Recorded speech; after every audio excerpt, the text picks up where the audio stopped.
भागवत धर्माचे निगुणे, एक उद्धरती श्रवणे, एक तरती पठणे,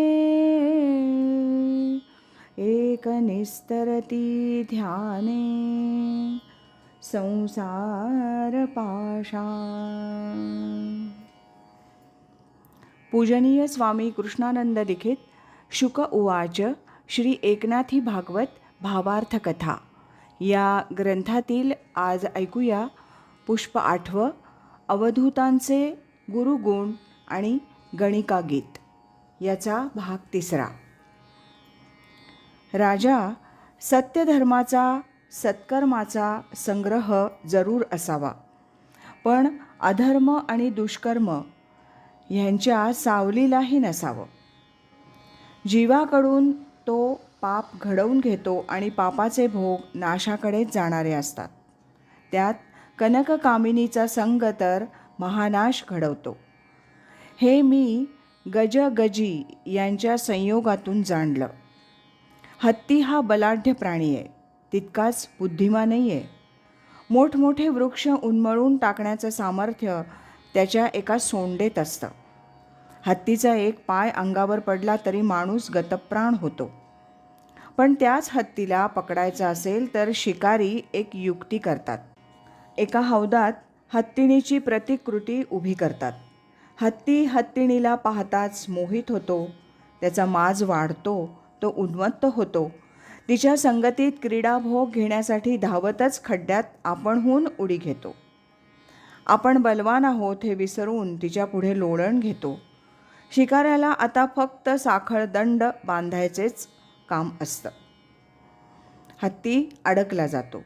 हे सर्व एका कामभोगामुळं घडतं, म्हणून योग्यानं ते सर्वस्वी टाळावं याकरता मी गजगजीला गुरु केलं।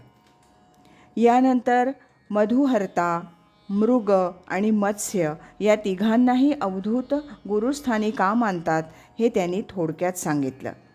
ते म्हणाले, राजा, या मधमाशा दिवसभर हिंडून मध गोळा करतात आणि मोहळात साठवून ठेवतात। त्याचा फायदा तो मधुहर्ता घेतो। मधुहर्ता म्हणजे मध हरण करणारा असतो।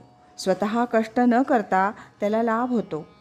यती ब्रह्मचारी हे असेच मधुहर्ते असतात। ते गृहस्थींच्या दारात जाऊन माधुकरी घेतात। उदरभरणासाठी ते कष्ट करीत नाहीत। त्यांचे सारे कष्ट परमार्थ साधनेसाठी असतात। तसंच मृग म्हणजे हरिण होय, त्याचे कान तीक्ष्ण असतात। त्यांना नादाचं वेड असतं। पारधी त्यांना एखाद्या नादात गुंतवतो आणि त्यांची शिकार करतो। योगी हे जाणून गावातून हिंडताना नको ती ग्राम्य गीतं कानी आली तरी त्याकडे दुर्लक्ष करतो। गाव चव्हाट्यावर थांबत नाही, रस्त्यावरील खेळात रमत नाही, नारीजनांशी संभाषण टाळतो, जेणेकरून आपला विवेक चाळवला जाऊ नये याबाबत तो दक्ष असतो। तोच संदेश मला नदीतला मासा पाहून मिळाला। पाण्यात मुक्तपणे विहार करणारा मासा कोळ्यानं टाकलेल्या गळाच्या आमिषाला लोभावतो आणि नाश ओढवून घेतो। हे पाहता कोणताही लोभ मोह हा घातकच असतो हे योग्यानं लक्षात ठेवावं। अशा तऱ्हेनं या तिघांचे गुण अवगुण हे मला मार्गदर्शक वाटले, म्हणून मी या तिघांनाही गुरु मानलं। शुकाचार्य म्हणाले, राजा परीक्षिता, अवधूतांनी यदुराजाला सांगितलेल्या या 9 गुरूंमध्ये गुण अवगुण सामावले आहेत। ते दोन्हीही योग्याला संदेश मार्गदर्शक आहेत। गुणातून कसं असावं हे कळतं आणि अवगुणातून कसं नसावं ते समजतं। मुमुक्षु साधक सिद्धतेला जाण्यासाठी या सर्व जाणीवेच्या पायऱ्या आहेत। एकेका पायरीवरून तो साधनेच्या उच्च स्तराकडे जात असतो। पण मुनिवर्य, परीक्षितानं विचारलं, जीवनाच्या मूलभूत गरजा या वासना आणि रसना यातूनच भागवल्या जातात, मग त्या त्याज्य कशा म्हणता येतील? होय परीक्षिता, तुझं म्हणणं बरोबर आहे। रसनेविना जीवनात रस नाही हे खरं आहे, पण तीच रसना जीवन बेचव करते हेही तितकंच खरं आहे। तसंच वासना ही इंद्रियांची गरज आहे हे जितकं खरं, तितकंच वासनेच्या अतिरेकानं इंद्रिय दुर्बल होतात हे वास्तव विसरता येणार नाही. म्हणून योगी अत्यावश्यक वा जरुरीपुरती गरज पुरवतो, वेळप्रसंगी त्याला मुरड घालतो. मन दुसरीकडं वळवलं की वासना मावळतात. हे सर्व विवेकानं होत असतं. तो निरहारी राहत नाही किंवा अत्याहारी दिसत नाही. अतिविहार, अतिविचार यापासून तो दूर राहतो.